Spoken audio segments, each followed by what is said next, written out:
was not even an option for Right. me. No, I've never heard of a 26-year-old with dealing with breast cancer. But that's why I always want to advocate for women to do their little breast exam when you're in the shower. Honestly, if my hands weren't lubricated that day when I had the lotion on, I don't know if I would have felt that with just dry hands. So I always advocate, like in the shower when you have soap on your body, like really feel and see if you can feel anything. And I always advocate to do a self-breast exam because early detection will save your life. And that's not just for breast cancer. That's any type of cancer. And I know that these conversations are heavy and they're scary, but it's important to be educated and to know what you could do. Big Boy's neighborhood. All righty now. Big Boy Uncut. Beautiful day in the neighborhood, ladies and gentlemen. Not only have we been talking about Breast Cancer Awareness Month, but this is a conversation that I feel like we should be having all the time. Because, you know, you concentrate usually on when it comes to October, but there's times when you just got to really sit and really talk to people and understand just these different angles, what it is about testing, and that's on all forms. Just taking care of your health, and health is wealth. Believe that. I have Nicole in the neighborhood. Nicole, first off, welcome to Big Boy's neighborhood. Thank you. Thank you for having me. It's my pleasure. It is my pleasure. Now, Nicole, you are, would you call it a cancer survivor? Yes. Okay, so breast cancer survivor or cancer survivor? Breast cancer survivor. Breast cancer survivor. Yeah. How old were you, Nicole? Because I've had a chance to talk with Nicole many a times, and I was like, Nicole, for Uncut, we got to really share your story because you were how old when you found out you had breast cancer? I was 26. 26 years of age. Yeah. Yeah, 26. How did you find out? So no doctor would ever recommend a 26-year-old to go do a self-breast exam. And I just had a moment where I took a shower and I was putting lotion on and I put a little too much lotion on. So I was like, where else should I rub myself? And I decided to rub my boobs. Breasts, yeah, because she always say, titties. But go ahead. on my boobs, and I felt like this tiniest lump right behind my nipple. And initially, I was like, no, it can't. I'm too young. Like cancer can't be an option. And I automatically ran down to my mom and, Mom, touch this. And she tried to tell me, maybe it's close to your period. Like it's not something you should be worried about. But something in my gut just wasn't sitting right. And I was like, let me just go get this checked out. So I went to City of Hope, and that's like a huge hospital and research center. And initially, the nurse did her exam. She's like, I don't feel anything. It's your lucky day. The doctor came in. She's like, okay, I feel something small. But nothing to be worried about because you're young, you're healthy, like cancer isn't even an option. But we'll still do a lumpectomy, which is where they just remove the mass, just because I didn't want this thing growing inside of me. And I didn't know if I let it sit in there, is it going to get bigger? And then if I do remove it, is it going to leave a larger indentation in comparison to how small it was when I found it? So I did the surgery. It was the easiest surgery. It was like a paper cut. The recovery was like nothing. It was painless. And I went in a week later just to do like a regular follow-up just to make sure that incision was healing properly. But when the doctor walked into the room that day, like the energy was kind of different. And I don't know if you know, but whether you're removing a mole or a mass off of your body, you have to have it sent over to pathology. So she came in and I knew that if that bitch blinked twice, her tears would have been like falling down her face because she had to go back on her word to tell me that pathology came back as stage 1 breast cancer. And I had always thought if someone were to put me in this position, I would be like crying and a tantrum and just like over the top reaction. But when it happened, I was in such a like survival mode. I was like, okay, what's next? What's the plan? Like, how do we take care of this? And 2 weeks later, I did a full double mastectomy.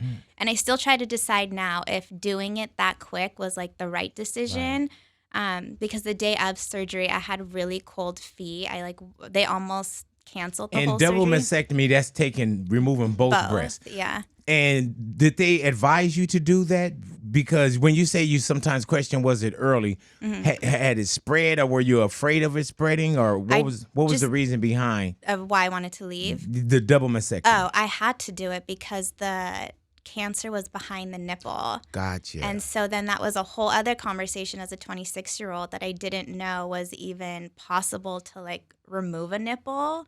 So when I had to have that conversation of, okay, we're going to do the double mastectomy, but you have to remove the nipple, because if you do the double and keep your right nipple, then it might defeat the purpose because the cancer could still be in the nipple. Yeah. So the morning of surgery, I was like, maybe I should have been talking to a therapist to prepare for this, because I didn't know what I was going to look like when I woke up. Mm-hmm. And I was like really, really scared. But then I had this moment where I was like, you know what? I don't know if I did 5 months of therapy or whatever. Once you're in that moment, I don't think anything would have actually prepared me. So I was like, fuck it. Let's just do it. The whole team is here. My family and my friends, everyone's here. Let's just get this over with. And I told Big privately when we were speaking, you know, you sign off all the paperwork and you don't pay attention to the fine print. Right. And I thought double mastectomy, okay, it is what it is. It can't get worse than this. I did the double, and then a week later when my doctor opened my garment, he was like, you're going straight into emergency surgery right now. You're completely infected. And I had no idea. I didn't have a temperature. It was only in one breast. I didn't have any symptoms. And I tried everything to get out of this like emergency surgery. I'm like, but doctor, I'm not going to say his name because fuck him. Right. But I was like, I had coffee on my way here. I ate. Like, can we wait till the morning? He's like, I'm not leaving until I operate on you tonight.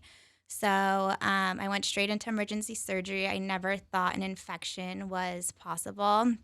And it was. It definitely is a big reality when you're having such a major surgery, because you're essentially getting your chest amputated from the inside. So to the eye, it might look like I just had an augmentation and implants were just popped in me, but that wasn't the case. And you don't realize it until you go to do something that you would do normally every day, like push down on a pump of soap to wash your hands. And you're like, oh, I can't push down. Like that hurts. Yeah. And so I had an infection, which was like a huge setback in my recovery. And I had one tiny implant up to my collarbone and one implant down here. I was like completely lopsided for 6 months. And that's part of the reason why I like grew out my hair so long, because every time I saw someone, the first thing they wanted to do was like look at my boobs. Mm-hmm. So I was like, not today. Right. I am one step ahead of you. But eventually, 6 surgeries later, I ended up being able to do a whole reconstruction. And I'm grateful to be able to look as, I don't like using the word normal, but to feel like myself post or before cancer. Do they, at 26, do they usually test for breast cancer? Because we covered that where that's not something where at 26 where you just go in and say, oh, you know, because even with, you know, a colonoscopy thing, there's certain things they'll tell you to wait a certain age. Yeah. And is there a certain age, Nicole, where they tell you like, oh, aside from just doing something at home, where you should go in and have some kind of breast exam too? I think at 30, they tell you to start doing a mammogram. So if you would have started a mammogram at 30, did they tell you what stage you could have possibly been in if you didn't see it? I don't know what stage I would have been if I waited till I was 30, which is like the scary part. If I had even called as a 26-year-old and said, I have a family history of breast cancer, I'd like to do a mammogram, they won't give me the appointment because you're so young that your breasts are so dense that a mammogram won't do anything. So the best way is a self-breast exam, a breast ultrasound, which is no different than when you have like a baby. It's painless. It's same jelly, same machine. Or the most accurate way is to do an MRI with contrast, so you really see everything. Because I've heard stories of women who have done mammograms and the radiologist missed it. And then when they do see it and they go back and look at past mammograms, like, oh, it was here, but it was misread. At 26, you would think 26 is like, either some people are starting a career, you're wilding out, you're still partying, you know what I'm saying? Like, what did that do for you? And you said when you found out that you had breast cancer, you said you kind of went into survival mode. Yeah. But what does that do for you also mentally?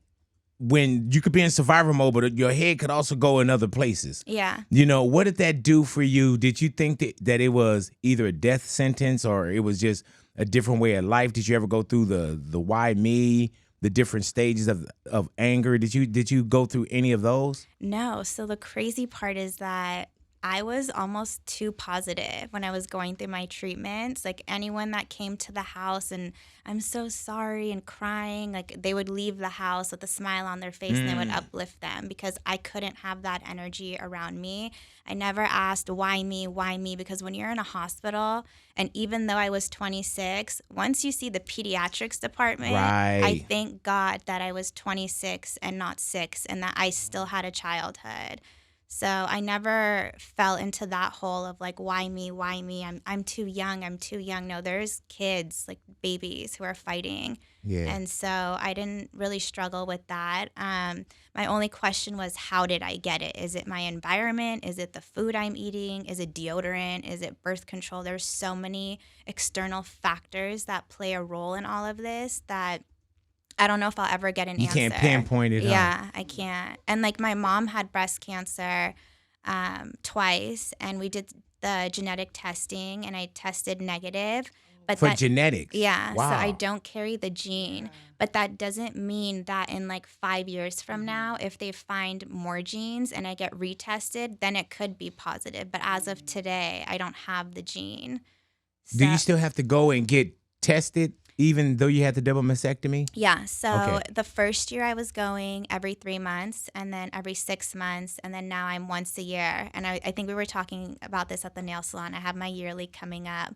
This year I'm a little nervous about it. I don't know. Why? I just feel like a lot of people that I know that have had cancer in the past, Oh. their cancer came back in a different way. So, like, for example, one of my girlfriend, my aunt, not even my girlfriend, my aunt, she had breast cancer, and this is my aunt through marriage. So I don't want people to think like, oh, it's really running deep in her Right. family. She did chemo for her breast cancer, but then the chemo gave her leukemia like Oh, a couple wow. years later. So, And so with the mastectomy or the double mastectomy, you don't have to do any chemo, or is there chemo involved with that too? dodged chemo because I caught it so early, which is why I'm always trying to And you caught it in advocate. stage 1? Stage 1. But that's why I always want to advocate for women to do their little breast exam when you're in the shower. Honestly, if my hands weren't lubricated that day when I had the lotion on, I don't know if I would have felt that with just dry hands. So I always advocate, like in the shower when you have soap on your body, like really feel and see if you can feel anything. And I always advocate to do a self-breast exam because early detection will save your life. And that's not just for breast cancer. That's any type of cancer. And I know that these conversations are heavy and they're scary, but it's important to be educated and to know what you could do to help prevent. When you first felt it, were you thinking like it could be, or were you 26 and saying it can't be? It was not even an option for Right. me. No, I've never heard of a 26-year-old with dealing with breast cancer.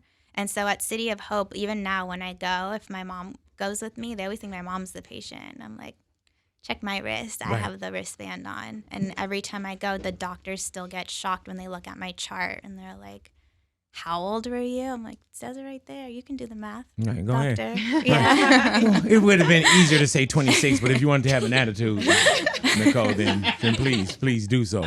And we had a conversation one time where you were just talking about how there's misconceptions Yeah. with, either a look or now that you got your chest pretty much done. And I know that there's probably scar tissue, there's probably a lot of things that go on with it. But people think that people probably look and say, oh, that's shallow, but they don't even know, they looking at the Yeah. cover, but they don't understand the Yeah. pages in the book. People Have you had to deal with that? my entire life. It's funny when I had real boobs because my natural breasts were very large in comparison to my size. That's just how the women in my family are built. And when they were real, everyone thought that they were fake. And now that they're fake, people think that they're real. And when they don't think that, they just think like, oh, this is another bitch in LA, like tits on a stick. But there's so much more to it. Like when people think of cancer patients, they think of someone who is bald. I clearly have a whole head full of hair.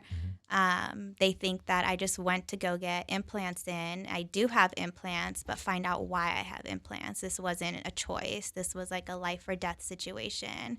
And the only way that I could feel like myself again is to put implants in till I can compare myself to what I used to look like. And honestly, with what I have now, sometimes in my situation, I say that man-made is better than what was God-given. So I'll take it, and I'm What grateful. was your reason for wanting to speak to people and talk and do the work that you do as well?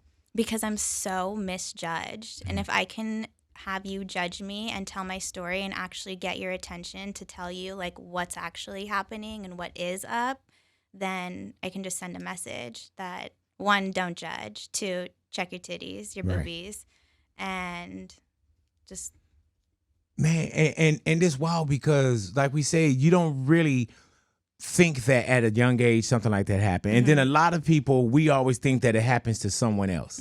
You know, like, oh, that doesn't happen to me. You'll hear these stories and it doesn't happen. Yeah. And it's crazy because even with my wife, when we spoke to one day, I was telling my wife, I was like, baby, you gotta go get tested. You gotta make sure, you know, and my wife would do certain things at home, but I was like, you gotta go. Yeah, and that was the whole purpose of having that conversation with you, is just to bring awareness. Yeah, man. And when people say ounce of prevention, pound of cure, that is so true. And then by nature, a lot of us don't want to go to the doctor. Yeah. Yeah, it's either, you know, you don't want to hear either bad news or you don't want to hear something. And for you, was there a lot of things that weren't covered as far as insurance? Oh, yeah. So once you do the double mastectomy, that's covered by insurance. Okay. But to choose to do reconstructive surgery is now considered cosmetic surgery, and insurance does not cover that, which sucks. Right. So you have to do it all out your pocket. Yeah.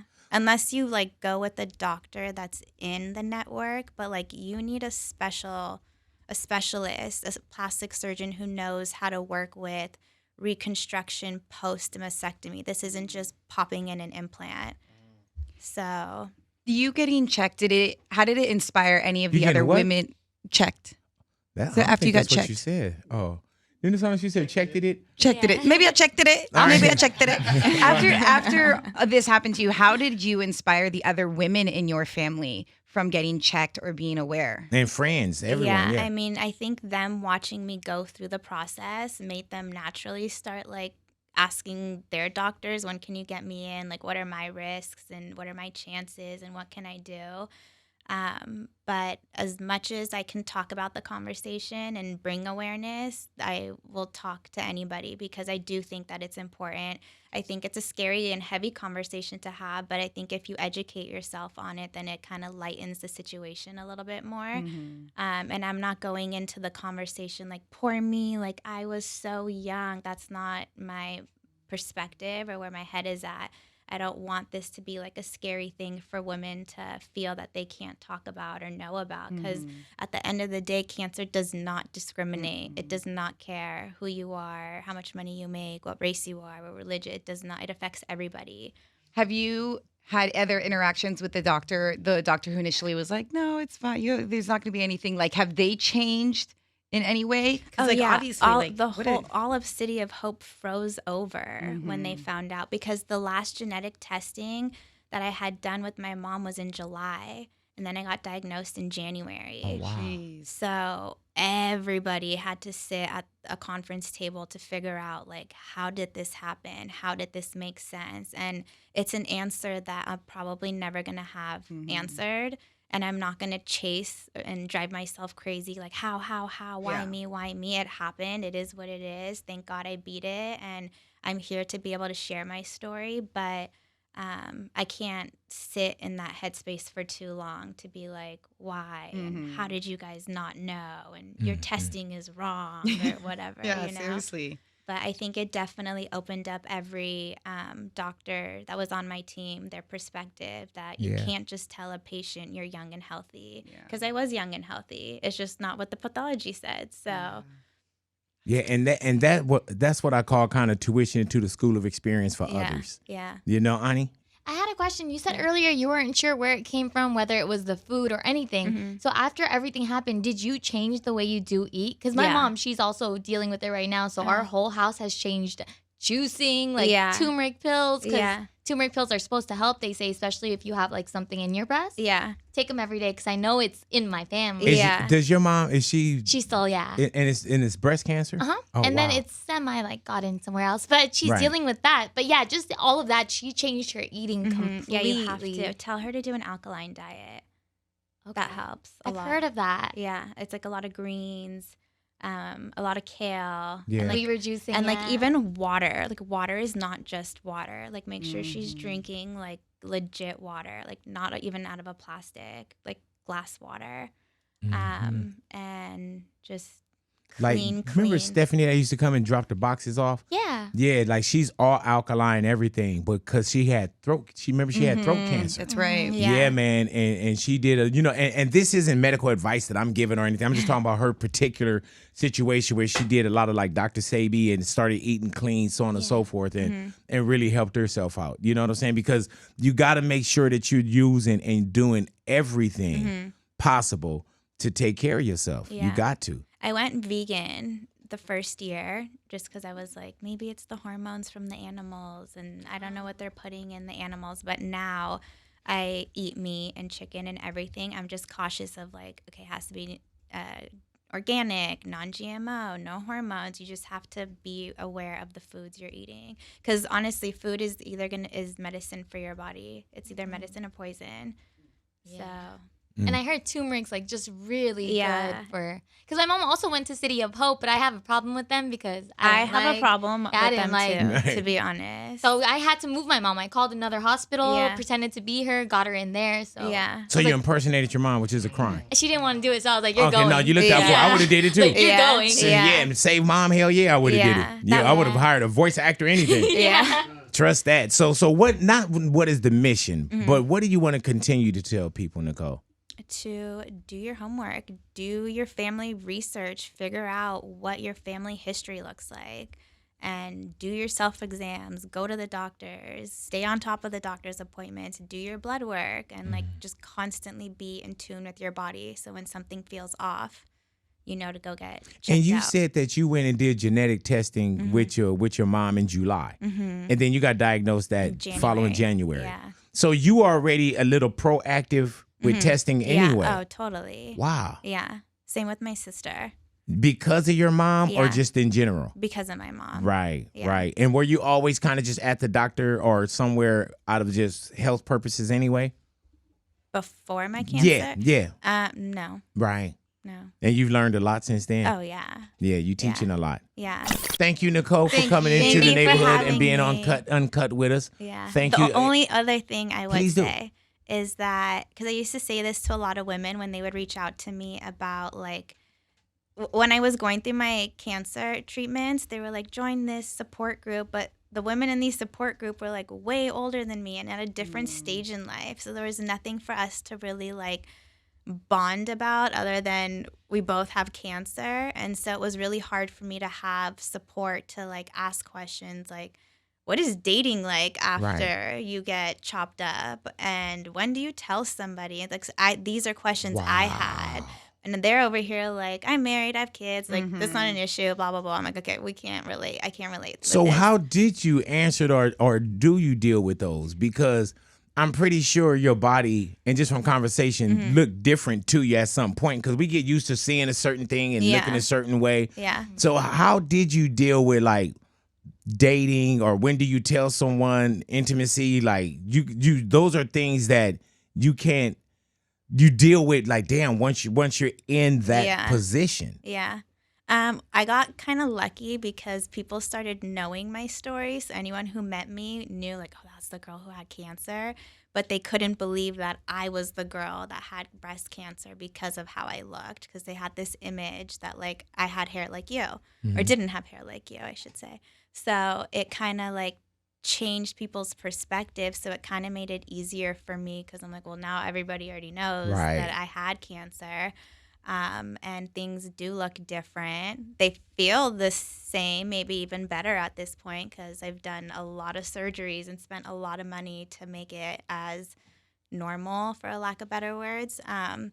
But back to like my original point, when I couldn't relate to these women in these support groups, then I was getting calls from older women asking me, like, how did you get through it? Da, da, da, da, da. And I would show them my before, during, after pictures just to like show them like, hey, it looks pretty fucked up at one point. I did have that moment after my infection when I looked in the mirror and I was like, oh my God, like I will never look the same. I didn't even know a female body could look like this. And I had my fuck this moment.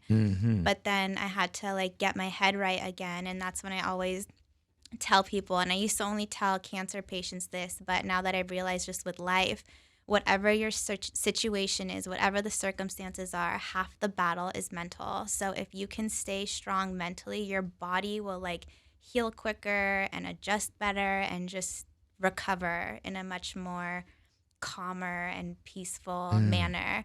And I always just try to tell people that your circumstances don't define you at all. So when I had my cancer, I was like, this is it for me. Like, what am I going to do? And it ended up being the biggest blessing. Now I can say that because I've learned lessons in life that some people don't learn in their entire lifetime. Does it make you look at life different, Nicole? Yeah, totally. Yeah. I pick and choose my battles. Like, you got to think twice of what's important and what's not. Is it worth it? Is it not worth it for me to ruin your day? Right. So. All right, Nicole. Well, thank you for coming into the neighborhood. Thank you guys. Thank you for Everybody's been sharing. so sweet. Yeah. Oh, of course. no, thank you. Thank you. Enjoy my dad's nuts. All right. Her dad owns a store, man, and she brought us some pistachios. All righty, man. Thank you for being uncut with us, Nicole, man. Big Boy's Neighborhood.